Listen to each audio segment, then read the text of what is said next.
Thank you, Maura. This is a very good question. So I think you just mentioned the our prior work that was published last year is actually called the Leonardo, basically a walking and flying robot based on bipedal legs, and also basically full propellers. It's basically quadrotor combined with legs, so you can walk and fly, and also you can ride a skateboard. You can do slack lining. And if you look at that robot and propeller, we don't just have vertically mounted propellers. What I mean by that is that we have done some prior work. When you design this multi-copter based drone system, the location of each propeller is actually extremely important for improving the agility and safety and controllability. What I mean by that is that instead of having just symmetric vertically mounted propellers for multicopters, you slightly tilt, and the tilt direction is important. But if you tilt too much, you're losing the ability to transfer the weight so they can fly better, and then potentially can make a more powerful, agile flight because if you have more thrust. But the trade-off here is that by sacrificing this thrust force a little bit, by tilting the propeller, you can actually have an additional torque and basically moment, how you actually turn your drones quickly. And that's because you can apply the torque or moment. So basically, you can generate a more torque in certain direction, for example, yaw heading direction. So why this is important? Because you have additional wind disturbance.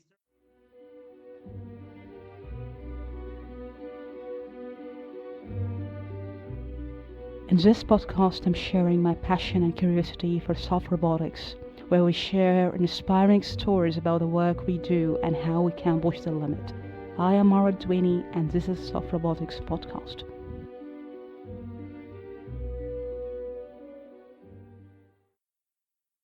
Support for this show comes from Science Robotics Journal. I really find Science Robotics to be a great resource for reliable and tangible research where we can really push the limit of the science we do in robotics.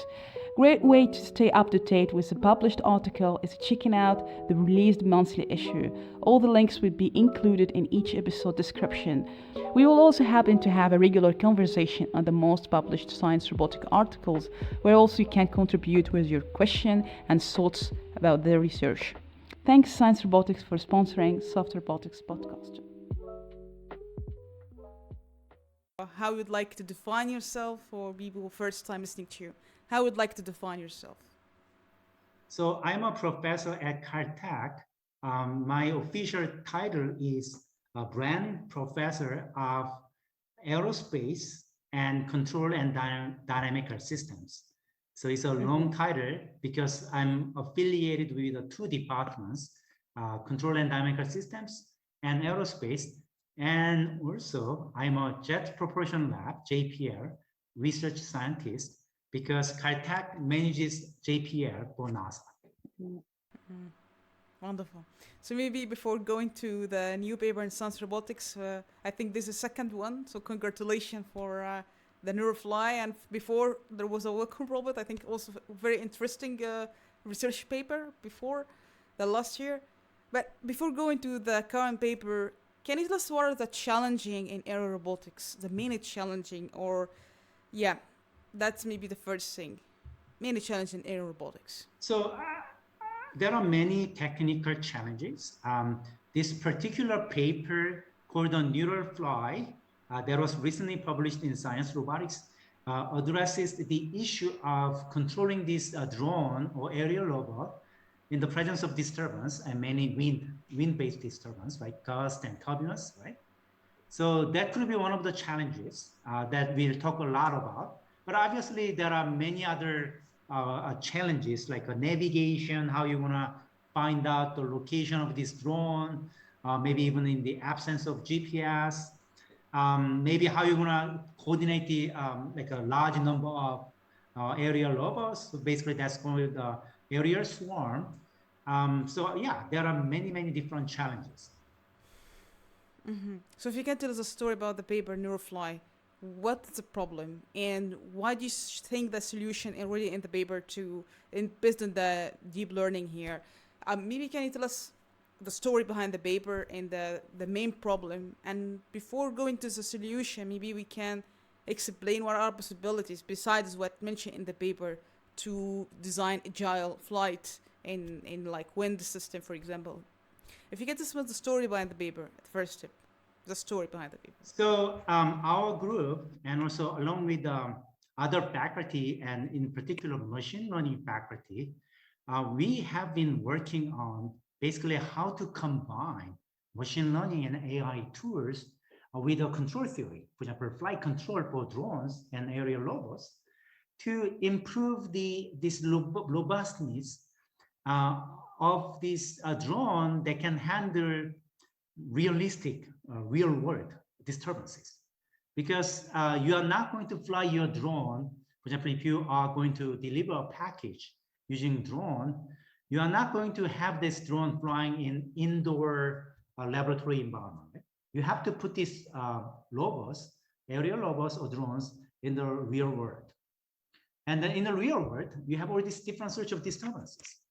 So why my research group was looking at this intersection of machine learning, AI, and control theory?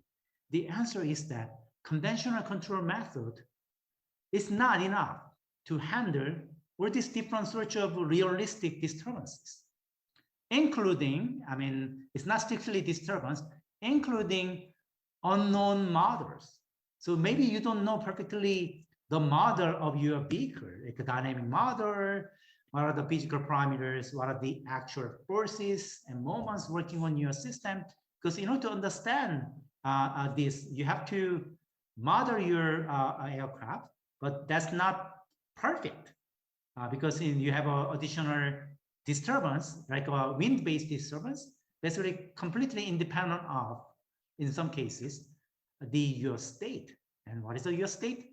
Like a vehicle position and velocity, orientation, and then angular rate and so on.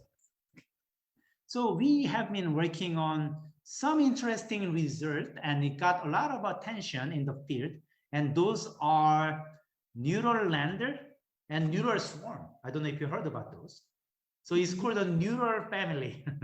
So neural lander means that we have a machine learning based control. So basically we have a deep neural network that was trained, but pre-trained using a lot of flight data to predict additional disturbance that drone will experience when the drone lands on the ground. So what happens is that you can kind of imagine it's a quadcopter. Basically, it blows the air, and then if you blow the air to the ground, it's going to be reflective, and it might actually perturb your drone. So the known challenge is that when drone lands, it's not just like a disturbance, linear disturbance going vertically. It can actually generate a disturbance torque, disturbance force in X, Y, Z in over 3 dimensions. And it's difficult to predict that using conventional physics-based model. So you train the neural network to predict that disturbance and combine that with a control, and that's a neural lander. And neural swarm is basically extending that to multi-robot system, swarm drone system, because when you have multi-copters or conventional drones fly together, and if they get close to each other, they actually have an aerodynamic interaction. For example, I talked about the air blown by the drone. If you have these propellers, and somehow at one time, one of the drones is actually just underneath the other drone, it might actually generate a disturbance. So neural swarm is there to predict this aerodynamic interaction between the multiple drones, so that you can have better control, better performance, and then you can even fly them in closer proximity if you want to do some, for example, like drone show, but drone show is the least important example. You want to deploy multiple swarms of drones exploring the unknown environment, and then somehow you have to bring the swarm closer to each other. Then you have to have this kind of neural zone. So what is a neural fly that was just published in the Science Robotics? So I'm just explaining how this research started. What's the origin of this research? So we did a neural land and neural swarm. Severe limitation of this method was we have to do training of this neural network offline. It's purely offline-based method. But that's true and in some sense false, because you combine this pre-trained neural network, offline training, you combine that with a feedback control, and obviously feedback control means that you measure the state information like a velocity and angular rates, and then use the control input, for example, propeller speeds in real time. And then we can use a nonlinear control or simple linear control. So you have a real-time kind of feedback control, but the neural network itself doesn't change. It's purely offline based. Although we had this innovation called the spectral normalization that can, in simple words, guarantee certain stability or property, nice Lipschitz property of this black box neural network, so that we can use the information to guarantee the stability of this drone control system that uses a neural network. But still, it's offline, as you know very well. Once you train the deep neural network using backpropagation and stochastic gradient descent, it's not easy to retrain the neural network on the fly in real time, because you need a lot more data to do that, and also it's not safe. It takes a lot of time. So our innovation of neural fly is that, is there a method to combine this offline deep neural network based on successfully applied to deep neural networks used for neural swarm and neural lander? And then there is a old control theory method called the adaptive control. So what is adaptive control? Adaptive control means that there is a certain control parameters like gains and so on. And instead of having predefined gains, you can tune those gains and certain parameters in real time to account for unknown physical parameters or unknown model. So our unknown model is a wind-based disturbance. So our innovation is that we have a deep neural network, and then we can adapt certain coefficients of the deep neural network in real time. That's the innovation. To really adapt and in some sense relearn this deep neural network, but only last layer.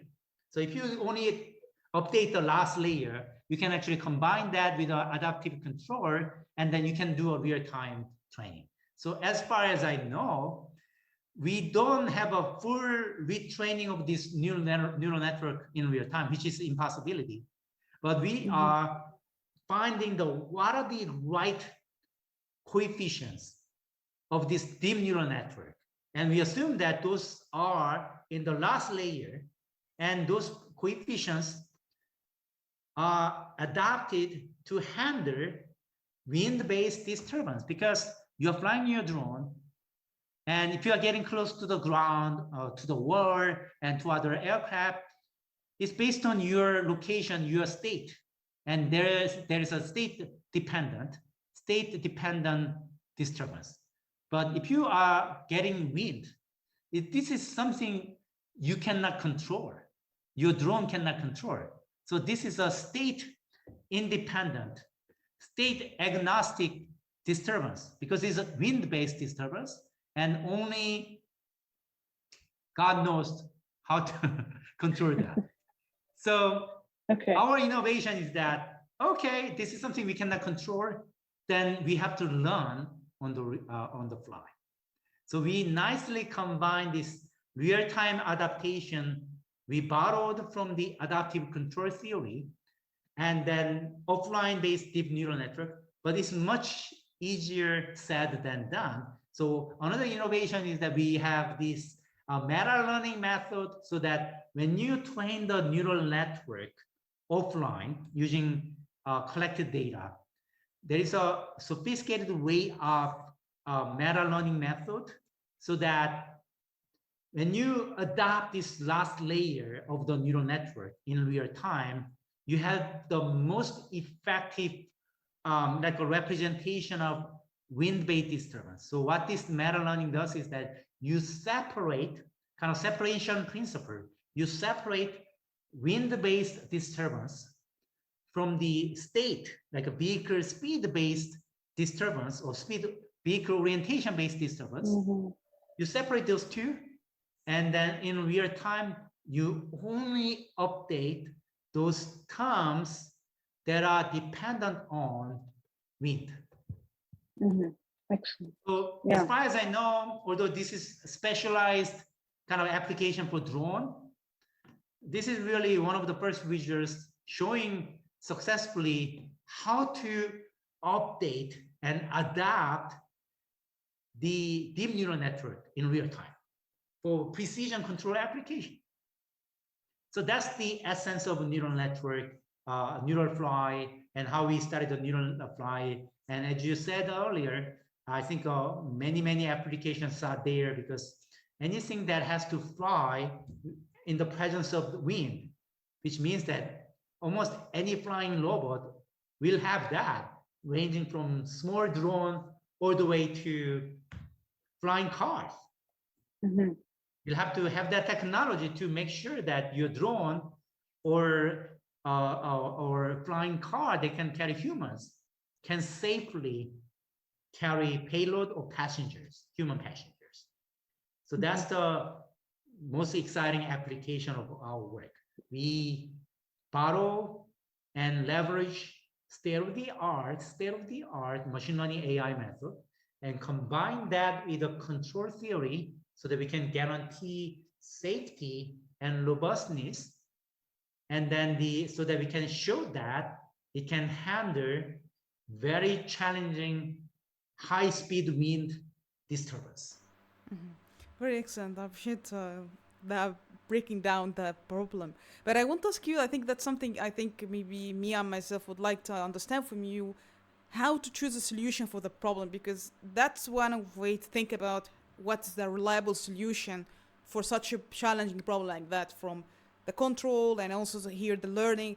Can you tell us how the design thinking, the most important step in the to reach that's maybe the solution, as you already mentioned the solution for such a problem like that. What are the steps needed in this design thinking process to reach the solution, or a reliable solution, if we say here? I see. That's a very good question. So let me think a little bit carefully.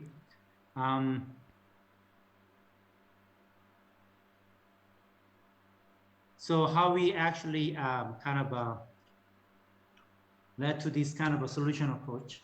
I think just constantly challenging ourselves, because we have machine learning experts in our team, including Professor Anand Kumar, and then Professor Izong Yu, and then I'm a more control and robotics expert. So we want to benefit from all these machine learning or black box approach to ensure that we can basically predict certain disturbance and use that information for better control, flight control, but without using AI machine learning based method. Maybe conventional control based approach might not be sufficient. So, but the main known issue of this black box approach is that it's just black box. It's not interpretable. It's not like explainable. So what we do is that when you train the neural network, we can normalize the Lipschitz constant. So basically, certain output, like a slope, there is a function and there is a slope, right? So you can actually kind of bound the slope of this unknown black box function. And once you have that information, you can actually make use of it. So, I mean, we just kind of following the step-by-step, like asking some fundamental questions. Okay, we want to use this deep neural network-based like a representation power. But at the same time, we want to also prove some guarantees, like stability and safety guarantees, because ultimately these drones will be and have to be safe, right? It cannot just randomly crash, right? So, so we are thinking that while we are taking advantage of this AI machine learning tool, what's the next step to improve the this machine learning based controller that can be even updated and adapted in real time based on whatever short period of time, like a data collection you are going to have on the drone. So in fact, what's amazing about this method is that typically deep neural network based method is known to be a data hungry. You have to collect a large amount of data, especially computer vision world, right? But here we only used 12 minutes of data, only 12 minutes of data to just train the deep neural network. And then surprisingly, it was able to handle many different sorts of wind patterns in terms of a different wind profile, like a vortex flow, uniform flow, at a different speeds, all the way up to 48 kilometers per hour. So it's not really a hurricane yet, but for this small 5-pound drone, it's pretty strong wind. It will be difficult to hold on to your umbrella at that wind speed. And at the same time, we had this nice facility that can generate all these different sorts of wind patterns. So it's not just purely based on theory. We had this nice experimental setup where we are able to simulate many different wind conditions not in computer simulation, but in real drone system. But the thing is that when you fly the drone outside, you have to just wait for right amount of wind to hit your drone, and it might take a lot of time. But here in the lab, we have this flight arena. We could generate many different sorts of wind conditions. So it's a combination of kind of a perseverance, like we want to really make a contribution and then show to the world that some machine learning based method for flight control, precision flight control for drones might be useful, but we have to make sure that how you guarantee stability and safety, and then with this adaptation, like a capability, you should be able to adapt because winds are time bearing. You cannot have a control of that. So there is a need for real-time adaptation of your deep neural network. Great. Maybe I want to ask again about the agility and the flight here at the drone. How do you see the architecture of the drone itself? Because also you have been doing, I think, the previous paper about flying skiing robot, and I think that's also you also think about how the shape of the robot that can fly and also just walk, and I think that's interesting. I think in your mind, if you have just the brain side, how you see the design of the drone can be more agile beside its neurofly. I don't know what aspect you think. Yeah. Thank you, Mara. This is a very good question. So I think you just mentioned the our prior work that was published last year is actually called the Leonardo, basically a walking and flying robot based on bipedal legs, and also basically 4 propellers. It's basically quadrotor combined with legs, so you can walk and fly, and also you can ride a skateboard. You can do slack lining. And if you look at that robot and propeller, we don't just have vertically mounted propellers.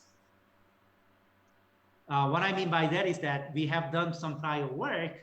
When you design this multi-copter based drone system, the location of each propeller is actually extremely important for improving the agility and safety and controllability. What I mean by that is that instead of having just symmetric vertically mounted propellers for multicopters, you slightly tilt, and the tilt direction is important. But if you tilt too much, you're losing the ability to cancel the weight so they can fly better, and then potentially can make a more powerful, agile flight because if you have more thrust. But the trade-off here is that by sacrificing this thrust force a little bit, by tilting the propeller, you can actually have an additional torque and basically moment, how you actually turn your drones quickly. And that's because you can apply the torque or moment. So basically, you can generate a more torque in certain direction. For example, yaw heading direction. If you are doing just based on the vertically mounted propellers, then that torque is not sufficient. So why this is important? Because you have additional wind disturbance and additional errors, and then you want to make your airplane more agile because that's important. Like, for example, you have to avoid like a strike with a bird or other obstacle in the air, and then you have to be able to turn very rapidly. By the way, I had earlier work in 2017, robotic bat, is robot bat. It's called the Batbot, inspired by bats. It was published in Science Robotics as well. And bats too are able to turn rapidly to avoid an obstacle. And then how it can do that? It can fold the wings rapidly. So basically break the symmetry between left and right wing. So there's like a immediate force imbalance between left and right wing that generate a torque, so they can like turn left rapidly. The conventional propeller-based drones, multi-copter system, do not have wings like that, but they have propellers. So basically, how you generate this torque, and if you have a right amount of a tip tilt in certain axes, you can actually make sure that your drone is safer and more robust and agile. So it's not just about neural fly like a control algorithm that we are talking about, because that's more like algorithm and software side. But certainly we can make the hardware innovation as well. And also, of course, something that I'm working on is that we talked about multicopters many times, but many of the flying car models or many of these small delivery drones, because they have to fly longer distance, drone propeller-based multicopter system cannot fly long distance because you have to constantly run the propellers to cancel the weight. But you know that conventional aircraft with the wings can generate the wind, like a lift that can cancel the weight from the wing-borne lift. So what they do is that combine the vertical takeoff and landing coming from these propellers. It's called the VTOL with a fixed wing. So that's called the eVTOL, or you heard a lot about this urban air mobility vehicles or advanced air mobility vehicles. Those are essentially flying cars. Many of these flying cars do have a wing and propellers. So when they take off and then fly long distance. So how you combine this tip, tilt, and propeller configuration, where you want to mount the propellers, and what's the right wing size and configuration, and you could have a lot of innovation there. But I'm just saying that Neural Fly, the science robotic paper, is also telling you that this kind of a hardware-based innovation and configuration of your actuators are not enough. So you need to have very intelligent control software that can basically handle this challenging wind-based disturbance coming from hurricane or wind gust. And there comes neural fly. Fixing that. Maybe I want to ask you, do you have like, you hold different views, like disagreement or critique for example, one of the problem here, the agility, if there's wind or uncertain situation. And also you mentioned it could be generic solution. What you mentioned, beacon generic can be applied to different situation if it's uncertainty. But I want to ask you in the way of the scope of the solution for this problem. Do you have like disagreement or critique for certain approaches in aerial robotics, do you think? Yeah, so critique, no, I don't really have critique, but obviously our method called the neural fly provides some new method that can overcome the conventional machine learning based control based on residual learning. What I mean by that is that, I mean, it's easy to, whether it's completely model free or model based, you can actually use a deep neural network to represent some unknown model, right? As I mentioned, as a neural lander and neural swarm, right? But the so we immediately recognize the limitation of such approach. I'm pretty sure many other approaches existing and taken by other research groups are following that kind of line of work, in the sense that we just use some neural network to represent certain model. So our method was really the answer to that. How we can really adapt this one in real time, and then you cannot just completely retrain the neural network on the fly because you don't have enough data. And that's the first problem. Second problem is that it does take time to train the neural network, right? So I think this is like a right balance. Neural fly is a right balance between still being able to somehow adapt your pre-trained neural network depending on the like a real-time time varying disturbance, and still like a balance between that and the still like making use of very general deep neural network that has this like representation power, and hopefully you train that, use a good amount of data. But luckily we only had to use 12 minutes of data, which is actually quite promising, right? So I do believe in, and then so then this is still departure from conventional control approach. Okay, I don't trust AI. I don't trust the black box. I'm gonna just use the adaptive control. I'm going to just use the nonlinear control. But thing is that, what if your model is wrong? What if you didn't have that model in like a wind-based disturbance when you design the controller? Because then your controller is either suboptimal or maybe might not be stable at all, because you don't have an ability to handle this unknown wind-based disturbance. You only get to know while you're flying. So this is a nice balance between these two worlds: more conventional control theory-based approach versus pure learning-based approach, right? So since you closed it, I have a few questions for you. Maybe if there's something was counterintuitive, maybe in that design process, counterintuitive in the result. Counterintuitive or I see that we are surprised that we didn't really have to collect the large amount of data. Just 12 minutes of data was sufficient, so that we even use the same drone, same neural network trained with a different drone and apply that to the bigger drone. It actually worked.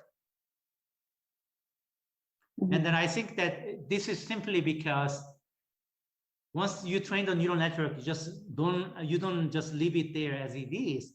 You still adapt that neural network using our neural fly method, right? So it has a slightly more generalizing power, right? Because conventionally, the neural network-based method, this is a whole new world of transfer learning, right? you just go outside your training domain, right? And then it's not supposed to work as well, right?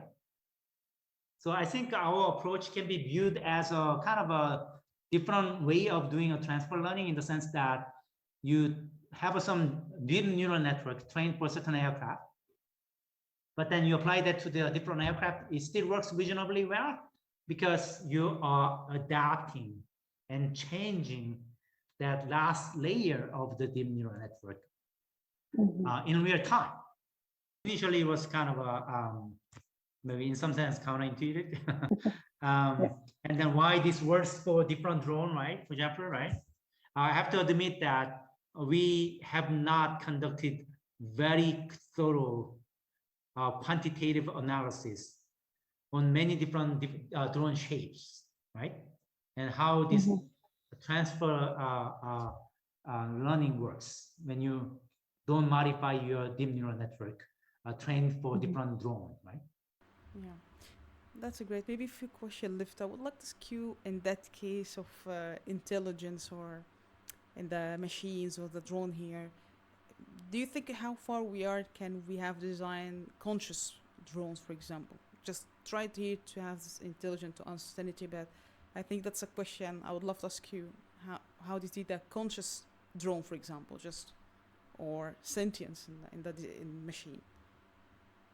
I mean, I guess that's a difficult question in my opinion, in the sense that you can suddenly bias decision process based on the data you have.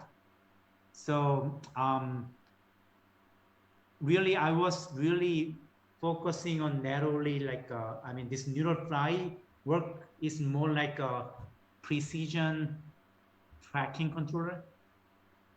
And also my work, the other type of work in my research group also covers more like a high level decision making. Like, for example, you have a high level goal, you have to go here and there, and how you actually plan the trajectory and how you make a decision if you have multiple choices, right? And then you basically do a planning, right? I think this consciousness and conscientiousness and so on actually more relevant to this kind of a high level decision making. But high level decision making still in our robotics field are done in the context of basically providing some principled guided decision making. It's not just, you're not leaving the robot to make its own decision, completely or open fashion. I don't know if I understood your question correctly, right? Right. I mean, there are many different contexts there, but I mean, my simple answer is that this flying drone will not, in terms of the capacity of reasoning and making decisions, is not going to replace a human anytime soon. Yeah. Maybe a few questions, or two questions left. The first one, how do you see the advancement what looks like in hardware and the machine, the brain side? When you imagine the limitation, there is no limitation. I mean, is it something could be invested in the hardware or in the brain side? Where do you see the limitation should be removed? Is it in hardware or on the brain side? I think both, really, literally, I think both work. I mean, for example, hardware could potentially include the battery technology. For example, I mean, this electric, motors and electric motor-based drones. And we are hearing a lot of news and the successes about the electric vehicles. And then that kind of boom is also happening in the drone and air transportation world. I mentioned basically what's new about these flying cars are essentially basically importing and exporting whatever you learn from these small drones to the bigger transportation vehicles using electric motors, right? Because I mean, you don't fly in the electric motor-driven aircraft. You typically use I mean, gas turbine engines and jet turbine, jet engines and so on. So I think we are seeing the innovation here, but obviously it's limited by battery technology, right? Yeah. And maybe I only talked about the battery technology, but there are other technologies there. And there was a software like a brain could also encompass computational power, how I mean powerful computer you will have on board, low power, right? So maybe you might need an immense power if you want to make a decision, not only for control, but in terms of perception-based navigation, probably you need a lot of power, computational power. And obviously compared to the cars, any flying vehicle has a severe power weight limitation, right? So you need to have a very lightweight kind of components. I mean, it's not, so basically you need to have a advancement in all this software algorithm innovation, how you want to design this kind of neural fly like a control method and planning and decision making, right? But it should be also supported by computational power you could have on board, you know, very resource and weight limited hardware like a flying car. So I think both hardware and software should further develop simultaneously. Maybe the last question. There is something we think to change in the paper, I don't know, or in a certain aspect of the design. You wished that to change certain aspect of the design. Do you have this kind of thoughts? I don't necessarily see that. I think this is the, when you write a paper, I think we have some initial independent novel idea, then we pursue that idea with some experimental validation and mathematical derivation and proof, theorem proof. And then this is a complete story in own right. But I would answer that question, you know, differently in the sense that if I had more time to finish this paper, I could have done more experimental validation by flying this drone outside. We had some outdoor flight data and experimental validation. It worked pretty well, but the wind speed was not strong enough because we are just waiting for a strong wind to come, but it wasn't coming. So it was not a windy day at all for a certain period of time in Pasadena area, California. So I wish we had a strong winds in California, there where California Institute of Technology is located, so that we could actually perform outdoor flight tests and then really validate this method against real strong ones, not this fan away laboratory wind. And also, I wish we could have validated some of the more dramatic transfer learning in the sense that maybe aircraft with a wing, not just a rotorcraft, but it's in the planning and we are already working on this. Amazing. I don't know if you have any final words, like say maybe, or remarks for this paper for people listening. Final words. Yeah, so thank you so much for the interest. I don't think we are solving all the problems, but for challenging control problem of a drone, because compared to the ground rovers, this is a still flying vehicle, so stability is extremely important because you have to make sure they can stay up in the air and flying and doing all these agile maneuvers. And then we have some practical approach and also rigorous in terms of proving the stability mathematically and using simulation, we prove those. We have some practical and systematic approach of real-time adaptation of deep neural network for flight control. So I think I'm really excited about that. So thank you so much for your interest in this work.